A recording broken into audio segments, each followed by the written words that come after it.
बिस्मिल्लाहिर्रहमानिर्रहीम। अस्सलाम वालेकुम दोस्तों, वेलकम टू देसी हेल्थ टीवी। दोस्तों, बहुत ही अमेजिंग रेमेडीज़ आज आपके लिए लेकर आया हूँ। ठीक है, नज़ला ज़ुकाम खांसी और घर में अगर मच्छर आपके बहुत ज़्यादा हैं, क्योंकि सर्दियाँ हैं और मच्छर कुछ ऐसे भी ढीठ नस्ल के हैं जो कि सर्दियों में भी ख़त्म होने को नहीं आ रहे। ठीक है, तो सबसे पहले बात करते हैं नज़ला ज़ुकाम की, जो कि बच्चों, बड़ों और बूढ़ों तक ये असर दिखाने वाला एक ऐसा वायरस है जो कि सर्दियों के शुरू में पैदा होता है। और कुछ ऐसे अफराद होते हैं जिनको सर्दियां ख़त्म होने तक ये वबा फैली रहती है उनके अंदर, और बिल आखिर नज़ला ज़ुकाम उनके सर में, उनके दिमाग में खड़ा हो होकर उनके बालों को वाइट कर देता है। ठीक है, तो इसके लिए बहुत अमेजिंग रेमेडी आज आपकी खिदमत में 2-3 रेमेडीज़ पेश करने वाला हूँ।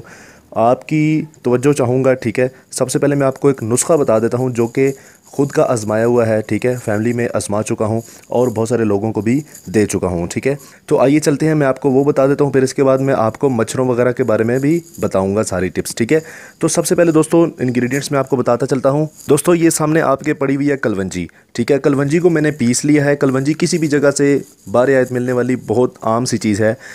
मैंने इसको पीस लिया है, बिल्कुल पाउडर की माने इसको बना लिया है। ठीक है, दूसरे नंबर पर मैंने लिया है मस्टर्ड ऑयल, यानी कि सरसों का तेल। आप जैतून का तेल भी इस्तेमाल कर सकते हैं और कोई और तेल भी इस्तेमाल कर सकते हैं।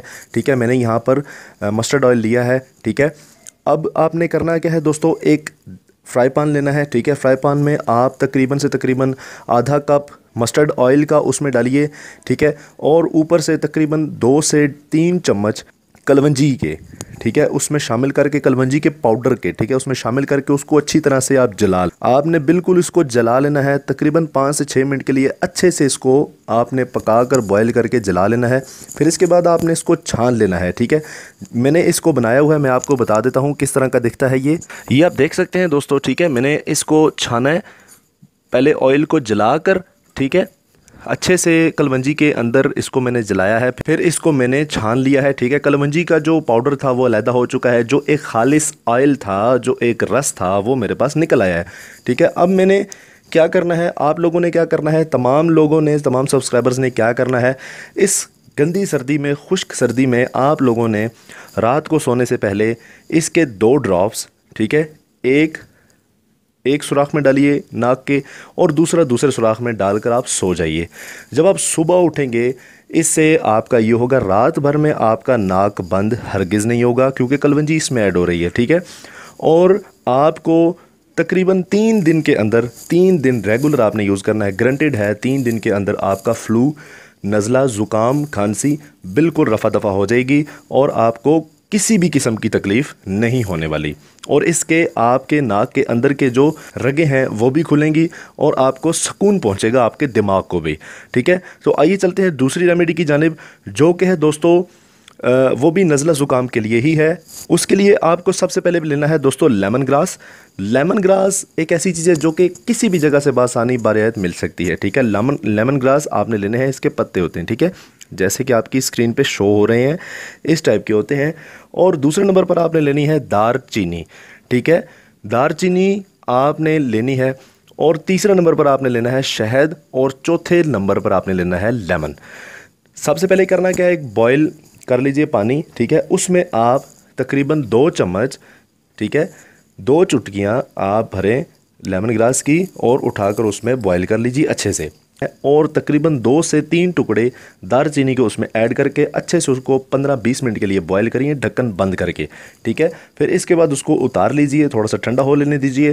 फिर उसमें लेमन हाफ और 1 चम्मच शहद, उसमें मिठास पैदा करने के लिए, चीनी हरगिज़ ऐड नहीं करनी, उसमें ऐड करके अच्छे से ये एक टी तैयार हो जाएगी, एक कावा तैयार हो जाएगा। ये आपने पीना है तकरीबन दिन में 2 बार।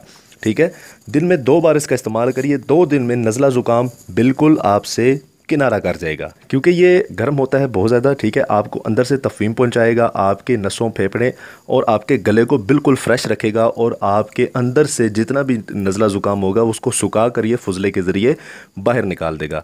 इस दौरान अगर आपको बलगम की शिकायत हो तो आपने बलगम को अंदर नहीं लेकर जाना, बल्कि उसको थूक देना है। ठीक है, क्योंकि ये जैसे ही आप पीना शुरू करेंगे आपको बलगम आएगा और ये इसी की रिज़ल्ट है कि आपका ये बलगम बिल्कुल ख़त्म कर रहा है। ठीक है, अब तीसरी रेमेडी जो लास्ट और फाइनल रेमेडी है, जो कि सर्दियों में लोगों को बीमारी का बायस बना रही है, वो है मच्छर। ठीक है, मच्छर और ऐसे कीड़े जो कि आपको बीमार कर रहे हैं, आपको मालूम नहीं होता, वो आपको डंग जाते हैं और आप उसकी वजह से बीमार हो जाते हैं। सबसे पहले दोस्तों क्या करिए, काफूर मिलती है एक चीज़, बहुत आम सी चीज़ है।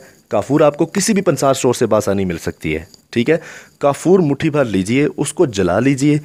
जिस कमरे में, जिस घर में मच्छर हैं, जिस रूम में आपके, ठीक है, मच्छर बहुत ज़्यादा हैं जो कि निकलने का नाम नहीं ले रहे, बेड के नीचे या किसी और सोफ़ास वगैरह के नीचे घुस जाते हैं, तो आपने क्या करना है, रूम को बंद करना है और उसमें काफूर को जलाकर अच्छे से उसका धुआं आप दीजिए, पूरे रूम के अंदर उसको रख दीजिए और फिर इसके बाद आप रूम को क्लोज़ कर दीजिए और बाहर चले जाइए।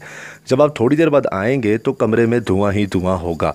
ठीक है, और मच्छर आपको बाकायदा मरे हुए दिखाई देंगे। ठीक है, जिस जगह पर आपने देखा होगा मच्छर, वहाँ पे आपको मरे हुए दिखाई देंगे। ठीक है, फिर इसके बाद आप दूसरे रूम में चले जाइए। इसी तरह करते करते पूरे घर का आप मच्छरों से सफाया कर दीजिए। और इसकी एक ऐसी स्मेल होती है जो कि इंसान को बुरी नहीं लगती, लेकिन जो ऐसे हशरात होते हैं उसको बुरी लगती है और वो इस चीज़ से मर जाते हैं और दोबारा उसी जगह पर आ नहीं जाते, क्योंकि वो ऑलरेडी जब वहाँ पर काफूर की धुनी वहाँ पर लगी होगी तो वो उस रूम में इंटर ही नहीं होगी वो चीज़। ठीक है, तो दोस्तों बहुत कमाल की रेमेडीज़ मैंने आज आपकी खिदमत में पेश की हैं। उम्मीद करता हूँ इंशाल्लाह आपको बहुत ज़्यादा पसंद आई होगी। मिलते हैं दोस्तों नेक्स्ट वीडियो में। हमारे चैनल को सब्सक्राइब करना ना भूलिए। मिलते हैं नेक्स्ट वीडियो में, तब तक के लिए मुझे इजाज़त दीजिए। खुदा हाफिज़।